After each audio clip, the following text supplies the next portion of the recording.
Excuse me. Yes? What village is this? This is the ferret village and site of the Tinker's Lodge. See you later, then. Good day to you.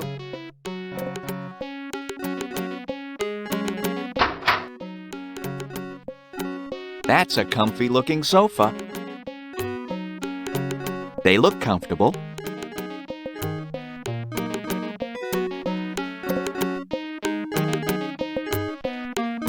Let's hope we get somewhere with these ferrets. Please try not to intimidate the ferrets. Who, me?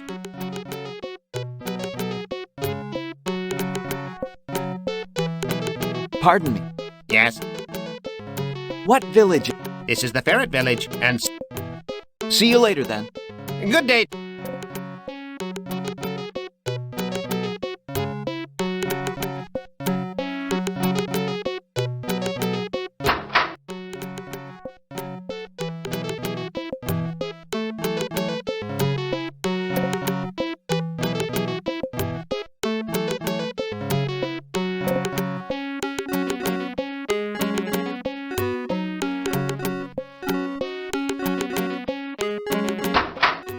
Good day. May I show you some of my glass items?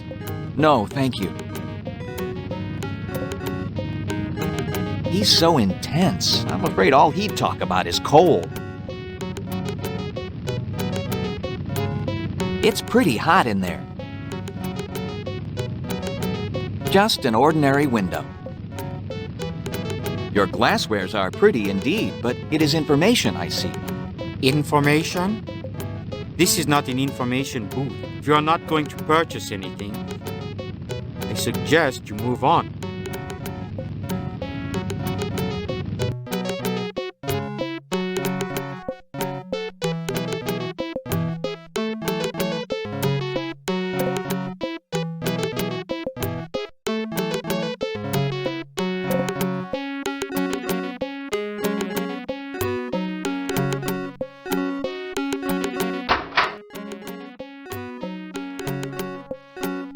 Just an ordinary wooden counter. Nice choice. That's cheaper than the other one. Pretty strong rope. Nice. Just your average bottle. Is that plaster you carry? No, sir. Too heavy. Wouldn't want to hurt my back. Get it? You asked if I carry bags of plaster. I said they were too heavy. It's a joke. Yes, quite humorous indeed. Let me rephrase my question. Can we get plaster here? Try the pub. You can always get plastered there. Get it? It's a joke. You said you were looking to get... I know what I said. Okay. I just love a good joke, you know. Can't pass up an opportunity to make a funny. Sure, I've got plaster. Got some great plaster. Fast drying, super hard, best on the market. Only cost you 15 credits a bag. Spikes. Not the most useful things I can think of. Not very entertaining. I'm not sure I want to do business with this fellow. Better not look at it too long or I'll see spots. Just an ordinary... Shopkeeper! Well, if it isn't my friends with the passion for plaster. A special deal just for you. Buy the plaster and keep the bag it comes in. How about it? We've decided to go ahead and purchase the bag of plaster. And you have the 15 credits? 15 credits? Why so expensive? Hey, this stuff isn't cheap, you know. My good ferret, you and I both know that there is a significant profit margin in these building materials. Could you not make an exception and lower the price of one bag? How much? To perhaps 7 credits? 7 credits? 7 credits? Now that is the best joke I've heard in weeks. 7 credits! Apparently, this ferret is not in a bargaining mood. Perhaps you would take something else of value in trade. Sorry, I run a cash-only business here. If you have something of value, go and sell it. Then when you return, you may buy the plaster. Look here, Ferret, this is highway robbery. If you don't like my prices, you may go elsewhere. I represent the Forest King, and I don't think that he would take kindly to your overcharging one of his soldiers. The king has no authority over what I charge. Besides, he has better things to do with his time than worry about the price of plaster. Surely you would not like to anger the Boar King. He can be most unpleasant to his enemies. We supply many things to the Boar King, things that he would not wish to do without. He will not interfere in our business. No, you three cannot intimidate me with your threats.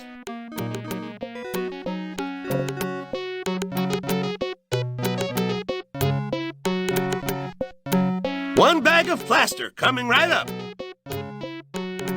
There's nothing much plainer than a bag of plaster.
It's locked. I guess there's nobody home.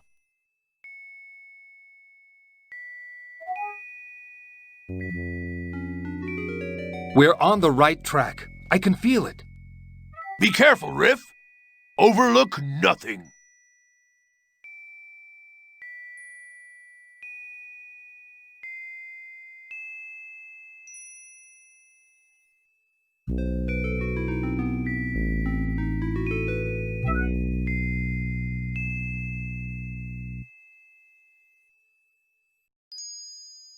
It appears to be a bird bath.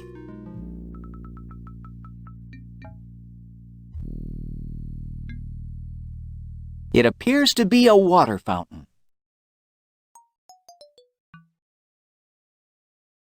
Nice, clear water. There's nothing much. Looks good. Now to use it before it dries.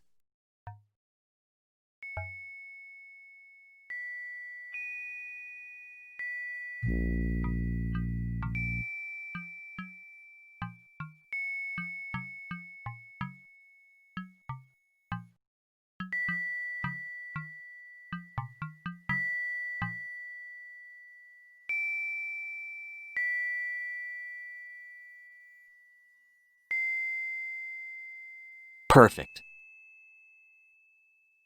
I hope we find the foot that matches this.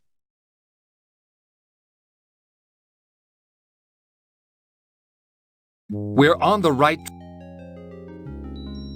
This plaster is heavy. I hope we find the foot that...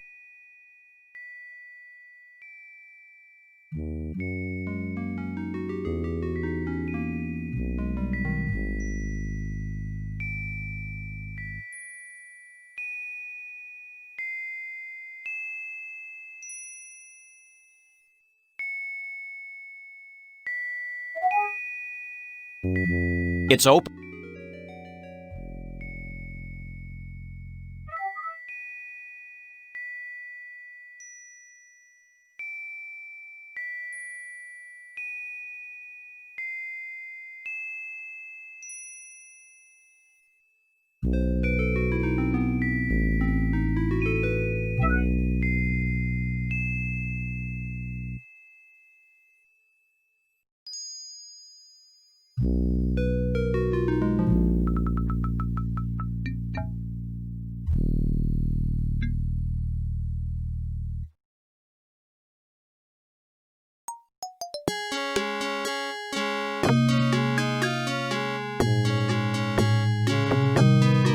This strikes me as being most unwise. Walking into the enemy camp and risking capture ourselves is the last thing we need. But information is the first thing we need, and this may be our only way to obtain it. I still think this is pure folly. Perhaps the elk is right. We should not disturb the Boar King. He will be very angry. Really, Ak? Surely you have nothing to fear. You are an honored Boar warrior, specially chosen for this mission by the captain of the Boar Guard. I should think you'd be expecting a hero's welcome. Bah! This assignment is not an honor. It is a punishment. What? A punishment? What was your offense? I was on guard duty.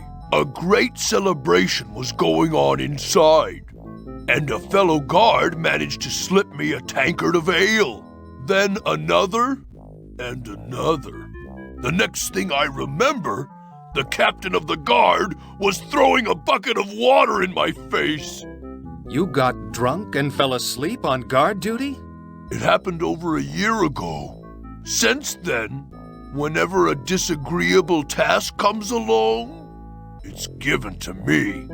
Then we will see to it that the success of this quest restores your honor. Look like anyone I know? I really don't want to go in there, but I suppose I'll have to. So this is what the Boars call home. Home, sweet home.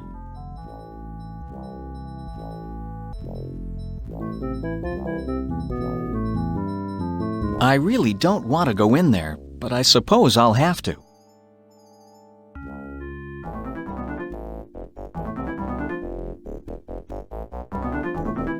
Excuse me, we have come to see... Well, well, what have we here? If it isn't a fox and an elk. And Ak! So, were you able to find your way back by yourself, or did you get lost again? Ha ha ha ha!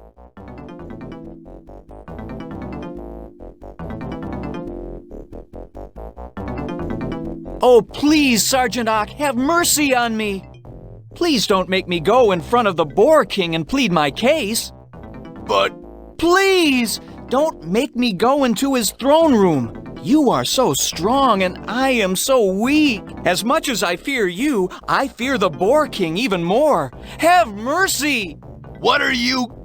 Please, Sergeant Ak, do not drive us so hard. We have been walking many days to get here and are fatigued beyond words. We cannot keep up with you.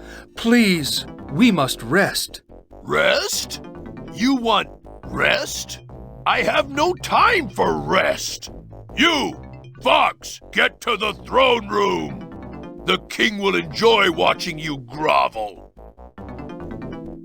Now, you two, open the gate.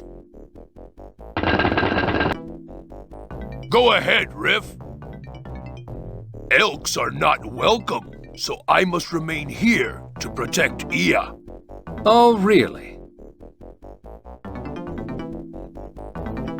I remember guard duty. What misery. So this is what the Boars call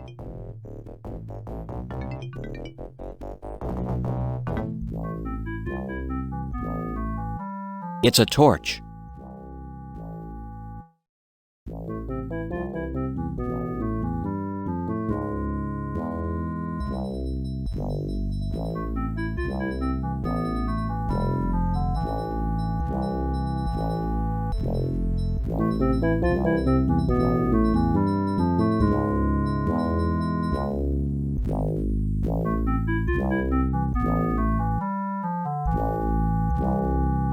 Your Majesty, presenting Riff of the Fox tribe. Your Majesty, I have been falsely accused of the theft of the... I know who you are, Riff of the Fox tribe. Please, I like to be addressed face to face. Thank you, Your Majesty. I have come to ask your indulgence. I said I like to be addressed face to face. You may address me here. But, Your Majesty... Address me here or leave. Those are your choices, Fox.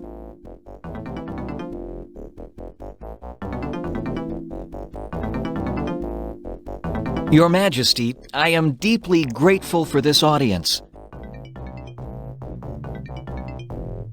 I believe you are holding my friend Reen hostage, and I have come to ask you for her release.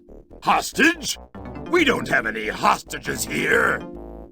We do, however, have a quite charming guest. Captain! Riff! Reen? Reen! Be careful! Don't let them hurt you! Don't worry, I'll be back. I'll get you out. Reen! I'll be back. I will see that she is kept safe until either you fail or you do not return. Then, I give you my word that she will suffer mightily. Now go! You have ceased to amuse me. Leave while you still have your life. But I will return to claim both my friend and my honor. Well, why aren't you leaving? Oh, I am.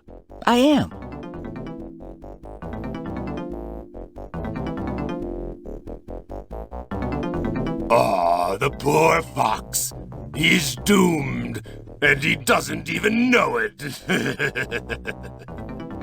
Well, what have you learned? Ugh, mud! How revolting! I may never get this mud out of my fur. What's this? What is it? It appears to be a ring with the crest of a wolf's head upon it. Where did you get it? It was stuck on my toe when I came out of the mud.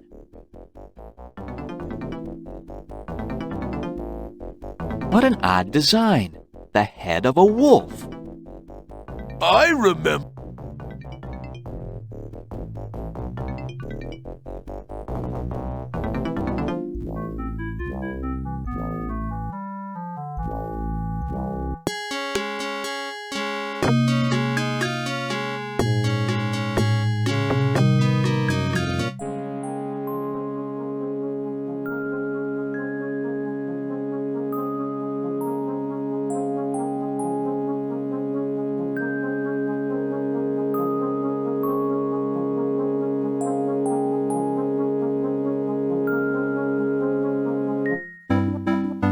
Hello, sir.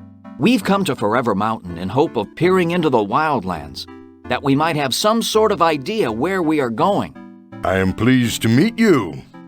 My name is Tycho Northpaw.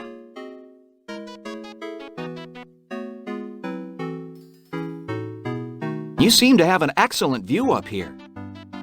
Have you had occasion to do much observation of the wildlands? Indeed I have. In fact, I have made maps of part of them. Indeed, most interesting. I am both an astronomer and cartologist. Cartologist? A map maker. Our new friend is a map maker. Perhaps you could tell us something about the wildlands. I will tell you what I know of the wildlands. It is a place of great danger. It is also a place of great magnificence. There are hostile tribes, treacherous terrain, and roaming reptiles. It is also a land of great beauty and power. It sounds like a truly wondrous place. I could just as easily be describing the known lands. But it sounds very different. In some ways, the wildlands are very different from the known lands. In some ways, they are very similar. Have you ever been to the wildlands yourself? I have not. With my impaired sense of smell, I am at somewhat of a disadvantage in the wilds. I do, however, occasionally encounter a traveler who has been through the wildlands, and he will supply me with information. Many fear the wildlands and say they are full of unspeakable dangers. That is only fear of the unknown. If you make the unknown known, the fear has nowhere to take root. Can you give us any suggestions for our journey? Keep all of your senses on alert, especially your common sense. You will need them. How much of the wildlands can be seen from this mountain? That is hard to say. I cannot see as much as I used to when I had my light catcher. However, no one I have met has ever reached the other side and returned to tell their story. Yes, the wildlands are a fascinating place, but there are some other things to discuss. Tell us about yourself. How did you come to live here on the edge of the wildlands? I was born a member of the dog tribe and raised to be a hunter. However, that career was cut short. You see, I suffer from hay fever, which not only renders my sense of smell useless, but on the hunt, my sneezing had a tendency to alert the prey to our presence. I soon became quite a liability to the hunting party. I'm terribly sorry. That must have been quite difficult for you. Not really. True, the other members of the tribe soon ostracized me, but I was never much of a hunter anyway. My heart just wasn't in it. I was much more interested in the stars. I would lie on my back night after night and watch them into the early hours of the morning. I charted their progress across the sky and studied them until I knew each and every one by heart. So I decided to become an astronomer.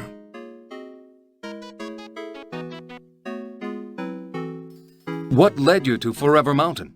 The king of the dog tribe at the time, Rex, had no use for astronomy. He considered it a waste of time. All he cared about was the hunt. So after I was ostracized, I decided to find the highest mountain I could from which to gaze at the stars. And that was here, Forever Mountain. What did you find when you first arrived here? I found this building. Just this building? Nothing more? Oh yes, there were many other things. What kind of things? Instruments for seeing the stars. Light catchers, I call them. I believe they were actually left here by the humans before they ascended. What makes you think they were left by humans? The items I found are far beyond our own technology. And you actually believe all of these humans ascended to the land of the clouds? Actually, I believe the humans ascended to the moon. What? The image we see on the moon? That is actually the face of a human. I believe they carved it there so we would know that they are always looking down on us, watching us and caring for us. Someday they will return. And when will that be? When we are good enough, when we have learned enough, when we have stopped fighting amongst ourselves and learned to live in peace. Only then will we be worthy. I find that hard to believe. Then what do you believe in, my young friend? I'm not sure. I'm really not sure. Ah. That's all very interesting, of course, but there are a few other things we'd like to discuss. How did you come to make these maps? From my vantage point here on the mountain, I would look through my light catcher to the wild lands below. I saw the hills and the valleys. If I saw an area of thick vegetation, I knew there must be water nearby. If it was a round, contained area, it was a lake. If it was a long, extended area, it was a river or stream. If at night I saw a fire, I assumed it must either be a campfire or a village. The size of the fire and the consistency of its occurrence told me which.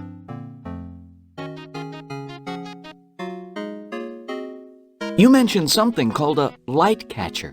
What is that? Ah, my light catcher. It is an instrument I found in this house. It makes objects that are far away seem close at hand. It makes the stars seem so close you could reach up and touch them. It makes the moon look as if it were right next door. What a wonderful apparatus! May we see it?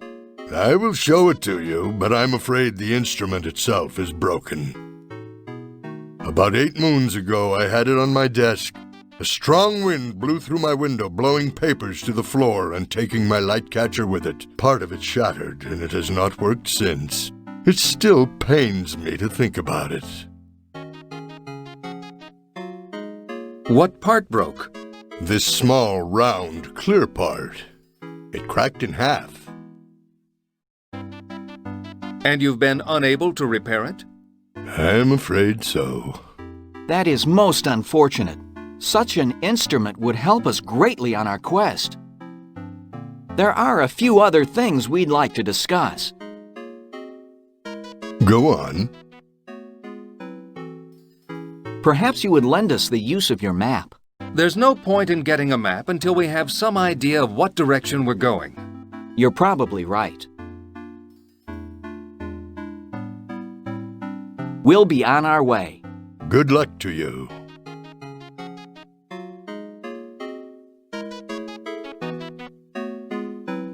I use that to steady my light catcher. If everyone lit just one little candle, that'd be a lot of candles. This chair is like an old friend. What a view! This is my window to the world. What a view! This is...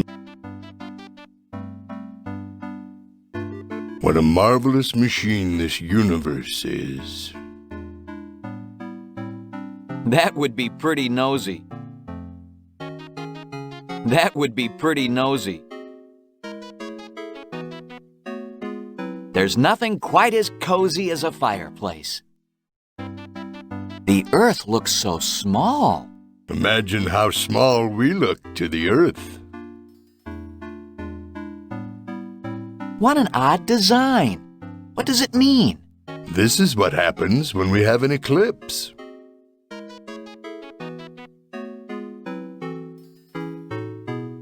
I like these high places.